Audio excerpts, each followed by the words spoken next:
Jadi kalau kita memahami ayat ini sampai dalam konteks historis, itu semakin kita bisa tahu kenapa sampai dia berkata wa inni sammaituha Maryam, maka sesungguhnya aku memberi nama anak ini dengan nama Maryam. Itu kalimat keluhan. Ini dia bukan sebagai nabi, bukan sebagai orang suci, dia manusia sama seperti kita. Dia merupakan wakil dari keluhan kita semua. Kenapa saya katakan wakil dari keluhan kita semua? Karena hampir manusia pada umumnya, kalau dia minta sesuatu tapi jawabannya tidak sama, kira-kira mengeluh atau tidak? Mengeluh. Dia mewakili.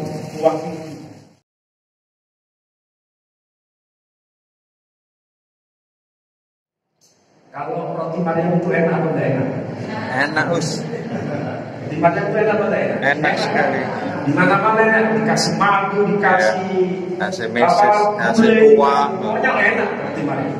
Tapi kalau kita merenung, nama Maryam itu berbanding terbalik dengan roti Maryam. Arti Maryam secara harfiah, kalau bahasa Arabnya Maryam, bahasa Ibraninya Miriam, bahasa Suryaninya Miriam. Arti harfiahnya itu pahit atau getir. Arti harfiahnya. Jadi Maryam itu arti harfiahnya getir atau pahit. Maka ketika dia berkata wa inni sammaituha Maryam, maka sesungguhnya aku memberi nama bayi ini dengan nama Maryam, itu sebagai bentuk bahwa dia mengalami kesedihan. Getir, si pahit. Paham kira-kira ya? Jadi ini maksudnya. Nah saudara-saudara, kenapa sih yang diminta itu anak laki-laki? Itu ada dasarnya. Kalau kita baca Quran hanya sekedar baca, mungkin nggak paham maksudnya.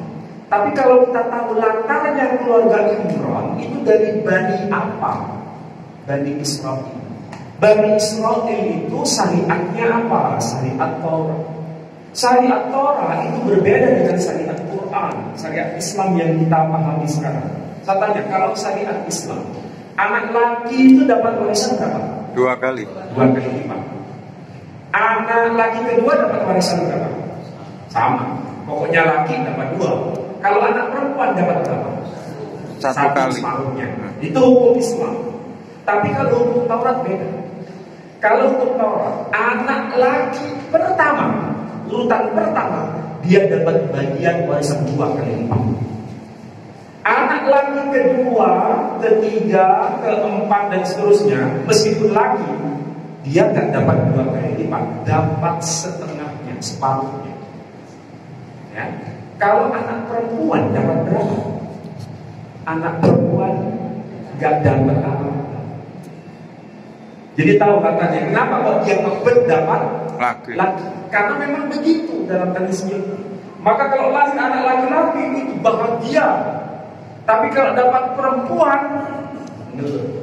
tradisi ini hampir mirip seperti zaman jahiliyah di kalangan Arab. Kalau dapat anak perempuan, malu. Saking malunya dia main dibunuh.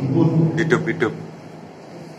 Jadi kalau kita memahami ayat ini sampai dalam konteks historis, itu semakin kita bisa tahu kenapa sampai dia berkata wa inni sammaituha Maryam, maka sesungguhnya aku memberi nama anak ini dengan nama Maryam. Itu kalimat keluhan. Ini dia bukan sebagai nabi, bukan sebagai orang suci, dia manusia sama seperti kita.